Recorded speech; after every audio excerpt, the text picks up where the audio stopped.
तो hello everyone, welcome back to my channel visual effect junction. तो हमारी काफ़ी टाइम से कोई वीडियो नहीं आ रही थी क्योंकि हम काफ़ी सारे प्रोजेक्ट में फंसे हुए थे और हमें जॉब पे देखना पड़ता है, तो इसलिए हम कोई नई वीडियो नहीं ला पा रहे थे। और हम काफ़ी टाइम से सोच रहे थे कि आफ्टर इफेक्ट का सीरीज चालू करें, वो भी बेसिक से लेकर एडवांस तक, और वो भी इस टाइप का कि हमने यूट्यूब पर तो देखा है, बहुत सारे आफ्टर इफेक्ट के ट्यूटोरियल पढ़े हैं और बहुत सारे वीडियो पढ़े हैं, लेकिन हम कुछ अलग सोच रहे थे, तो उसकी वजह से हम कोई वीडियो नहीं ला पा रहे थे।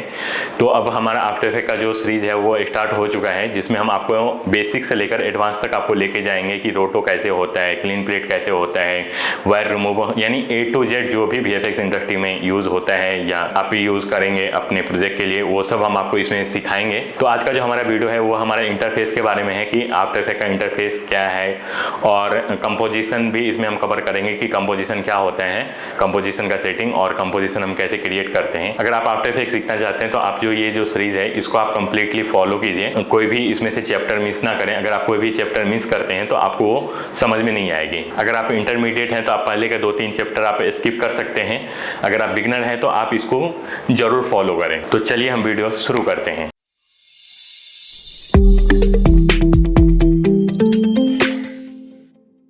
तो जब भी आप फर्स्ट टाइम आफ्टर इफेक्ट को ओपन करते हैं तो कुछ इस टाइप का इंटरफेस रहता है।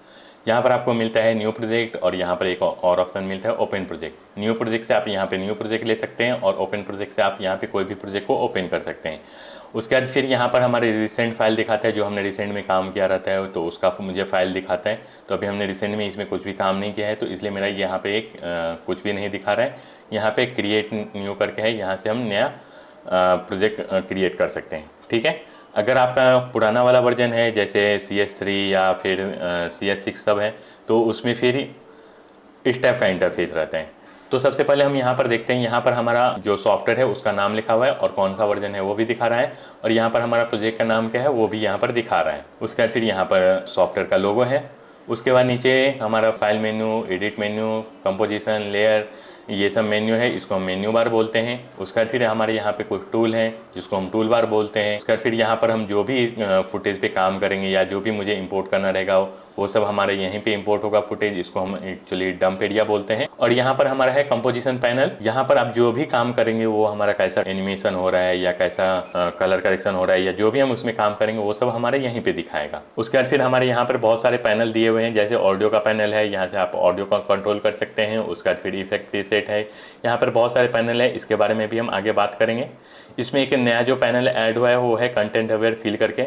ये पुराने वाले वर्जन में नहीं था, जो 2018 से पहले का शायद था उसमें नहीं था, ये उसके बाद ये वाला ऐड हुआ है। इसके बारे में भी हम आगे बात करेंगे फ्यूचर में। उसके बाद फिर हमारे यहाँ पे नीचे है लेयर पैनल। जैसे फोटोशॉप में लेयर होता है वैसे आफ्टर इफेक्ट में भी लेयर होता है। तो यहाँ पर हमारा जो भी हम काम करेंगे उसका यहाँ पर लेयर दिखेगा। और ये हमारा है टाइमलाइन, जहाँ पे हम अपने फुटेज को या वीडियो को प्ले करके देख सकते हैं। उसमें हमें कहाँ पर कितने मिनट पर की फ्रेम लगाना है या उसको एनिमेशन करना है वो हम यहीं से डिसाइड करते हैं। उसके बाद फिर हमारा ऊपर में कुछ प्रीसेट दिए गए हैं जो आफ्टर इफेक्ट ने मुझे बाय डिफ़ॉल्ट दिए हुए हैं, जैसे डिफ़ॉल्ट करके ऑप्शन है। उसके बाद फिर लर्न है, एक्सटेंडर है, स्मॉल स्क्रीन है, लाइब्रेरी है। तो यहाँ पर ये कुछ आफ्टर इफेक्ट में मुझे बने बनाए प्रीसेट दिए हुए हैं जिसको आप अपनी सहूलियत के हिसाब से यूज़ कर सकते हैं। यहाँ पर अगर आप क्लिक करते हैं तो यहाँ पे और भी यहाँ पर आपको प्रीसेट मिल जाते हैं। अभी हम इसको ऑल पैनल पे सेट कर देते हैं। जब भी आप नया फ्रेशर रहते हैं या बिगिनर रहते हैं, अगर आप आफ्टर इफेक्ट में कुछ काम करते हैं तो कई बार क्या होता है कि ये जो मेरा पैनल है ये इधर उधर हो जाता है, तो मुझे समझ में नहीं आता है कि उसको हम ठीक कैसे करें। जैसे मान लीजिए ये पैनल मेरा इधर आ गया, ये पैनल मेरा इधर आ गया, ये पैनल मेरा इधर आ गया, तो अभी मुझे समझ में नहीं आता कि इसको हमें कैसे एडजस्ट करना है। और हम इसको एडजस्ट करने के लिए कोशिश करते हैं तो हो नहीं पाते। तो उसके लिए मुझे क्या करना है, यहाँ पर जाना है विंडोज़ में, और यहाँ पे वर्क स्पेस नाम का ऑप्शन है, इस पर मुझे जाना है और यहाँ पे ऑल पैनल पे क्लिक करेंगे तो हमारा हो जाएगा। लेकिन अभी मेरा नहीं हुआ, तो उसके लिए हमें क्या करना है, यहाँ पे जाना है फिर से विंडोज़ में, वर्क स्पेस में, और यहाँ पे रीसेट ऑल पैनल करके ऑप्शन है। अगर हम इस पर क्लिक करेंगे तो हमारा जो पहले जब भी हमने आफ्टर इफेक्ट ओपन किया था जैसा मुझे पैनल मिला था वैसे मुझे फिर से सब वैसा मिल जाएगा। जैसे हम इस पर क्लिक करेंगे ये देखिए मेरा सेम वैसे ही पैनल हो गया है। तो कभी आपको इस टाइप का प्रॉब्लम आता है तो आप उसको यहाँ से ऐसे सॉल्व कर सकते हैं। यहाँ पे और भी बहुत सारे ऑप्शन दिए गए हैं जिसको आप अपनी सहूलियत के हिसाब से यूज़ कर सकते हैं। जैसे कलर करके ऑप्शन है, इफेक्ट है, तो आप इसको अपनी सहूलियत के हिसाब से यूज़ कर सकते हैं। लेकिन ज़्यादा करके जो हम लोग यूज़ करते हैं वो यही है ऑल पैनल वाला ऑप्शन। जैसे हम ऑल पैनल पे क्लिक करेंगे हम यहीं से मेरा लगभग सारा काम हो जाता है, इसमें मुझे कुछ प्रॉब्लम नहीं होता है।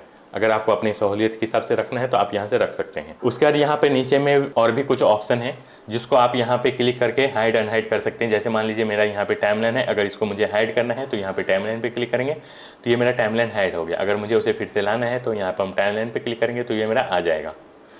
उसके बाद फिर यहाँ पे और भी बहुत सारे ऑप्शन है, आप इसको क्लिक करेंगे तो आएगा, क्लिक करेंगे तो हाइड हो जाएगा। जैसे इफेक्ट प्रीसेट करके ऑप्शन है, ये मेरा अभी हाइड है, उसका शॉर्टकट की Ctrl+5 है। अगर हम जैसे इस पर क्लिक करेंगे तो यहाँ पे ये देखिए मेरा इफेक्ट प्रीसेट करके ऑप्शन आ गया। उसके बाद फिर हम जैसे इस पर क्लिक करेंगे, यहाँ पर देखिए इफेक्ट कंट्रोल है, जैसे हम इस पर क्लिक करेंगे यहाँ पे इफेक्ट कंट्रोल आ गया। किसी भी पिक्चर में या वीडियो में कुछ भी इफेक्ट हम लगाएंगे उसको हम यहाँ से कंट्रोल कर सकते हैं। उसके बाद यहाँ पर फाइल मेन्यू है, उसके बाद एडिट मेन्यू है। फाइल मेन्यू में जैसे आप जाएंगे यहाँ पे न्यू है, न्यू में यहाँ पे आपको न्यू प्रोजेक्ट मिल जाएगा, न्यू फोल्डर आप यहाँ से बना सकते हैं। और यहाँ पे ओपन प्रोजेक्ट है, उसके बाद फिर क्लोज है। अगर आप आफ्टर इफेक्ट को क्लोज करना चाहते हैं तो यहाँ से कर सकते हैं, या आफ्टर इफेक्ट में कोई भी फाइल आपने ओपन किया अगर आप उसको क्लोज करना चाहते हैं तो आप यहाँ से कर सकते हैं। यहाँ पर सेव एज है, आप किसी भी फाइल को के अलावा बहुत सारे नामों से आप सेव कर सकते हैं। उसके बाद फिर सेव का ऑप्शन है जो अभी हाईलाइट नहीं है। तो इसी टाइप से यहाँ पे बहुत सारे ऑप्शन हैं जिसके बारे में हम फ्यूचर में बात करेंगे। उसके बाद फिर यहाँ पर एडिट है, उसके बाद यहाँ पर कंपोजिशन है, लेयर है, इफेक्ट है। यहाँ पे ये जितने भी पैनल हैं इसके बारे में हम लोग आगे डिटेल में बात करेंगे। तो अभी हम सबसे पहले कंपोजिशन के बारे में बात करेंगे कि हम न्यू कंपोजिशन कैसे बनाते हैं और उसको बनाने के लिए हमारे पास क्या क्या ऑप्शन होते हैं। हमारे पास 3 ऑप्शन रहते हैं कंपोजिशन क्रिएट करने के लिए। सबसे पहला जो ऑप्शन है वो है हमारे यहाँ पे कंपोजिशन और यहाँ पे न्यू कंपोजिशन। इसका शॉर्टकट की कंट्रोल एंड या कमांड एंड है। अगर आप मैक यूज़र हैं तो आप यहाँ पे कमांड एंड यूज़ करेंगे, अगर आप विंडो यूज़र हैं तो कंट्रोल एंड। उसका सेकेंड जो ऑप्शन है वो है हमारे यहाँ पे न्यू कंपोजिशन, और थर्ड जो ऑप्शन है वो है हमारे यहाँ पे। यहाँ से भी आप नया कंपोजिशन क्रिएट कर सकते हैं। तो ज़्यादा करके हम लोग यहीं से यूज़ करते हैं नया कंपोजिशन बनाने के लिए। तो चलिए सबसे पहले हम इस पर क्लिक कर देते हैं। तो ये देखिए हमारा यहाँ पे आ गया है कंपोजिशन सेटिंग। इसमें जो हमारे पास सबसे पहला जो ऑप्शन है वो यहाँ पर है कि आप इस कंपोजिशन का नाम क्या डालना चाहते हैं। आप अपने हिसाब से यहाँ पे नाम डाल सकते हैं, या आप जो भी प्रोजेक्ट कर रहे हैं उसका आप नाम डाल सकते हैं। तो जैसे हम यहाँ पे भी फिलहाल के लिए रख देते हैं कि वर्क। अभी हमारे पास यहाँ पे काफ़ी सारे ऑप्शन हैं। यहाँ पर सबसे मेन जो ऑप्शन है ये 3 ऑप्शन है, बेसिक, एडवांस और 3D रेंडर। अभी हम ये दोनों ऑप्शन को अभी के लिए हम स्किप करते हैं, ये दोनों ऑप्शन अभी हमारे काम के नहीं है। अभी जो हमारे काम का है वो यहाँ पर है बेसिक। तो अभी हम बेसिक के अंदर आ जाते हैं। अभी जो हमें सबसे पहला काम करना है वो हमें करना है कि हमारे वीडियो का हाइट और विड्थ डिसाइड करना है कि हमारे जो वीडियो है या हम जो एनिमेशन करने वाले हैं उसका हाइट और विड्थ क्या रहेगा। तो यहाँ पर आपको आफ्टर इफेक्ट ने कुछ प्रीसेट दिए हुए हैं जो आप यूज़ कर सकते हैं अपने फुटेज के लिए। नॉर्मली आपका जो वीडियो है या आपका जो एनिमेशन है उसका साइज़ क्या होगा वो यही डिसाइड करते हैं। तो यहाँ पर आपको बहुत सारे प्रीसेट दिए हुए हैं। तो यहाँ पे जैसे HD TV 1080x25 है। उसके बाद फिर यहाँ पर 4K के लिए भी प्रीसेट दिया हुआ है, यहाँ पे फिल्म के लिए भी दिया हुआ है 2K 4K। तो आप यहाँ से आप कुछ भी चूज़ कर सकते हैं। जैसे अभी हम नॉर्मली ये ले लेते हैं HD TV 1080x25। अभी यहाँ पर देख लीजिए हमारा जो विड्थ हो गया है वो हो गया है 1920, हाइट हो गया है 1080। अब जब भी फर्स्ट टाइम आते हैं तो यहाँ पर ये लॉक होता है, इसको हम लॉक ही रहने देंगे। उसके बाद यहाँ पर हमारा क्या है कि यहाँ पर दिया गया है पिक्सल एक्सपेक्ट रेशियो। तो नॉर्मली हम यही चूज़ करते हैं स्क्वायर पिक्सल, आप इसको ही चूज़ कीजिए और बाकी का जो है उसका उतना यूज़ नहीं होता है, ज़्यादा करके यही यूज़ होता है। इसमें आपका लगभग सारा काम हो जाएगा। तो अभी हमने यहाँ पे ये डिसाइड कर लिया कि हमारा जो विड्थ है 1920 और हाइट है 1080 होगा। यहाँ पर हमारा स्क्वायर पिक्सल होगा, ठीक है। अगर मुझे इंस्टाग्राम के लिए वीडियो बनाना है तो उसके लिए हम क्या करेंगे, यहाँ पे विड्थ हम कर देंगे 1080 और हाइट हम कर देंगे 1920। तो अभी यहाँ पर देखिए जैसे हम 1920 कर रहे हैं तो यहाँ पे ले नहीं रहे हैं। उसका रीज़न क्या है, क्योंकि हमने यहाँ पे इसको लॉक कर दिया है। तो जैसे हम एक में चेंजेस करते हैं तो दूसरा में ऑटोमेटिक चेंजेस हो जाते हैं। तो उसके लिए मुझे क्या करना पड़ेगा कि इसको मुझे सबसे पहले अनलॉक करना पड़ेगा। उसके बाद हम यहाँ पे डालेंगे 1080। अभी देखिए हमारा नीचे में चेंजेस नहीं हुआ। तो इसका जो यूज़ होता है वो इसी के लिए होता है कि जैसे हम ऊपर में चेंजेस करेंगे तो उसके हिसाब से ये नीचे में चेंजेस होगा। ओके, तो अभी हम इसको कर देते हैं 1920 फिलहाल जैसे हमने लिया था पहले, और इसको 1080।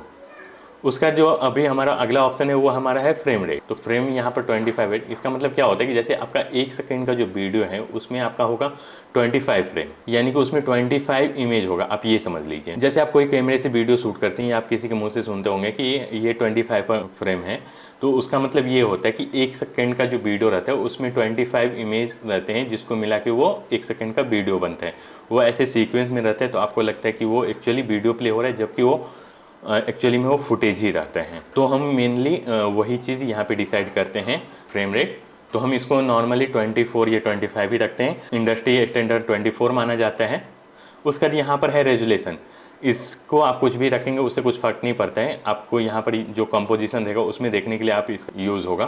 तो इसको हम अगर क्वार्टर रखेंगे या इसको हम थर्ड रखेंगे तो इससे क्या होगा कि आपका जो कंपोजिशन है अगर वो उसमें ज़्यादा हैवी प्रोजेक्ट हो जाता है तो वो थोड़ा देखने में आपको ईजी हो जाता है। तो इसके लिए आप यहाँ पे इसको चूज़ कर सकते हैं। अभी तो हमारे पास उतना कुछ हैवी फाइल नहीं है तो इसको हम फुल ही रखेंगे। उसके बाद यहाँ पर कुछ नहीं है। उसके बाद यहाँ पर है ड्यूरेशन, जो कि हम नॉर्मली कम ही लेते हैं। जितना आपका ड्यूरेशन रहता है, जितना आप जैसे 30 सेकंड का एनिमेशन करना चाहते हैं, जितना करना चाहते हैं आप यहाँ से वो ले सकते हैं। जैसे मान लीजिए इसको हम अगर 30 करेंगे तो ये हमारा अभी 30 सेकंड का अभी मेरा ये कंपोजिशन बनेगा। उसके बाद यहाँ पर है बैकग्राउंड कलर। आप यहाँ से बैकग्राउंड कलर आप अपने हिसाब से चेंज भी कर सकते हैं। बाय डिफ़ॉल्ट ब्लैक रहता है, तो आप इसको कुछ भी रखें उससे कुछ आपका फ़र्क नहीं पड़ेगा जो भी आप कंपोजिशन करेंगे उसमें, क्योंकि ये कलर जो है आपका कंपोजिशन में दिखने वाला नहीं है। आपको सिर्फ देखने के लिए यहाँ पर आप यहाँ कलर दिया हुआ है, आप कुछ भी ले सकते हैं। अभी हम इसको ब्लैक ही रखते हैं। यहाँ पर एक पिकर टूल दिया हुआ है, अगर आप इस पर क्लिक करेंगे तो आप यहाँ से कोई भी कलर यहाँ से पिक भी कर सकते हैं। जैसे मान लीजिए हमें यहाँ से ये कलर चाहिए तो आप ये ले सकते हैं। आपको जो भी कलर चाहिए वो यहाँ से आप पिक कर सकते हैं। ठीक है, इसको हम ब्लैक कर देते हैं। उसका फिर यहाँ पर हमें दिया गया है एक्स्ट्रा का ऑप्शन। यहाँ से आप कोई भी इंटरनेट से कोड आप कॉपी करके यहाँ पे आप डालेंगे तो यहाँ पे वो कोड जैसे ही आप डालेंगे यहाँ पे वो कलर आ जाएगा। उसके बाद फिर यहाँ पर RGB दिया हुआ है, आप यहाँ से भी RGB का वैल्यू डिसाइड करके आप कलर ले सकते हैं। उसके बाद फिर हम अभी इसको ओके करते हैं फ़िलहाल के लिए। उसके बाद फिर हम जैसे ही ओके करेंगे वैसे ही हमारा नया कंपोजिशन आ जाएगा। देखिए जैसे ही हमने ओके किया वैसे ही हमारा नया कंपोजिशन बन गया। और ये जो हमारा जो भी ऑफ था ये सभी हमारा हाईलाइट हो गया है। और ये भी मेरा इसमें भी एक देखिए ब्लैक कलर का ये कंपोजिशन आ गया है।